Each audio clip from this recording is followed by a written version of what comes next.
गढ़वा जिला अंतर्गत आयुष्मान भारत प्रधानमंत्री जन आरोग्य योजना के तहत जितने भी सूचीबद्ध अस्पताल हैं, विगत 13 महीनों से उनका भुगतान नहीं हुआ है।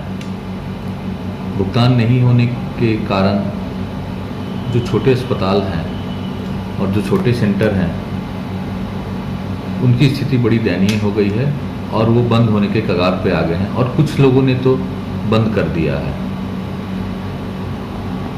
आयुष्मान भारत के अंतर्गत अप्रैल 9, 2021 को तत्कालीन डीसी साहब ने एक चिट्ठी निष्कासित की थी, जिसके अंतर्गत कुछ अस्पतालों में उन्होंने जांच करवाया, जिसमें कि चिकित्सक ना मिलने के कारण उन्होंने मानदेय रोकने की अनुशंसा की थी। लेकिन उन्हें ये करना चाहिए था कि जिन अस्पतालों में उन्हें गड़बड़ी मिली थी उनके मानदेय को रोकना चाहिए था, न कि उन्होंने पूरे जिले के सारे अस्पतालों का मानदेय रोकना चाहिए था।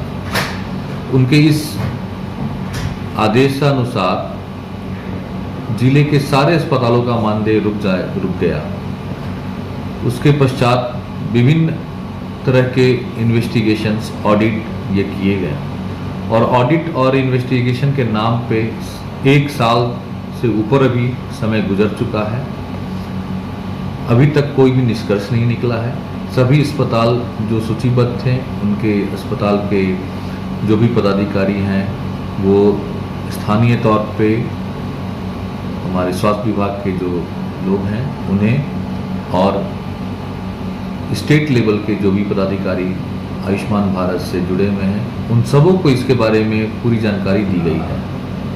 लेकिन फिर भी इस आशा में कि शायद आज भुगतान शुरू होगा, कुछ अस्पताल काम करते रहें। जैसे कि कुछ सेवाएं, जैसे डायलिसिस की ऐसी सेवा है जो हमेशा उसकी सेवा सरकार के द्वारा ही दी जाती है, तो ऐसी सेवाएं जारी तो रहीं। लेकिन आज अब समय ऐसा आ गया कि अस्पताल का भुगतान नहीं होने के कारण उनकी स्थिति भी दयनीय हो चुकी है और इसका सारा का सारा भार जो है अल्टीमेटली मरीजों पे पड़ने वाला है।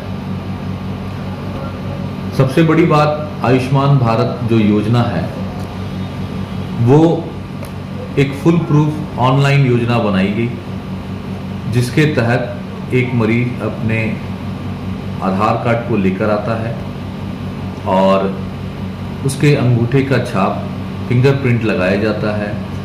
हॉस्पिटल उसके लिए बेसिस पे कागज़ तैयार करता है और उसे सबमिट करता है। फिर सरकार उसको परमिट देती है कि आप इस मरीज का इलाज करें या ऑपरेशन करें। ऑपरेशन के तहत और या जो मरीज वार्ड में भर्ती होते हैं उनके फोटोग्राफ उन्हें दिए जाते हैं। ऑपरेशन करते हुए फोटो दिए जाते हैं। ऑपरेशन के पश्चात जो अंग बाहर निकाला जाता है उसकी जांच, हिस्टोपैथोलॉजी जिसे बोलते हैं, वो भी जमा की जाती है।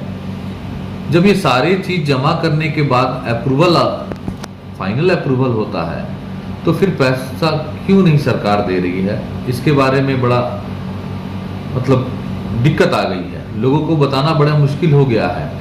अभी हमारे स्टेट में, हमारे डिस्ट्रिक्ट में खासकर सामान्य जितने भी जनता है उसमें अधिकतर गरीबी के कारण से परेशान है और मैक्सिमम लोगों के पास आयुष्मान भारत कार्ड बना हुआ है, लेकिन मानदेय नहीं आने के कारण आज वो मजबूर हैं कि उन्हें उपचार जो है अपने घर से पैसे देके करवाना पड़ रहा है।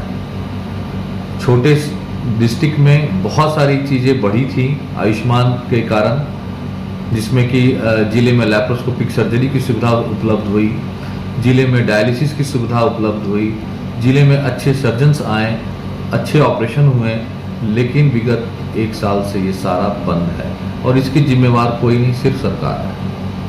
हम सरकार के सभी पदाधिकारियों से मांग करेंगे कि जल्द से जल्द हमारे गढ़वा जिले का जो भी समस्या है उसको दूर करने की कोशिश करें और अस्पतालों का भुगतान समय हो और जो भी त्रुटियां अगर हैं उन्हें दूर करने के लिए प्रशासन अपना कदम जरूर उठाए। अनुमानतः हमारे गढ़वा जिले में लगभग जो हमें जानकारी है 18 अस्पताल सूचीबद्ध हैं, लेकिन फिलहाल सिर्फ 2 या 3 ही अस्पताल कुछ काम कर रहे थे, जिसमें कि एक इमरजेंसी सेवाएं में डायलिसिस जिस 2 अस्पतालों में है जहां इसकी सेवा चल रही थी, जो आज से पूर्णतः ठप हो गई है। और हम लोगों की जानकारी के हिसाब से लगभग 1 करोड़ का मानदेय अभी भी पूरे जिले का बाकी है। क्या लगता है यदि भुगतान यदि नहीं होता है तो क्या आगे आप लोग का कदम रहेगा? भुगतान नहीं होने के क्रम में अभी हम लोग जो हमारे IMA के चिकित्सकगण हैं और एक association of health care provider India जो हमारा प्राइवेट हॉस्पिटल का ग्रुप्स है, वो इस पे आंदोलन करने के मूड में आ गया है। और आपको जानकारी होगी कि लगभग राज्य के सभी जिलों में काम बुरी तरह से ठप होता जा रहा है।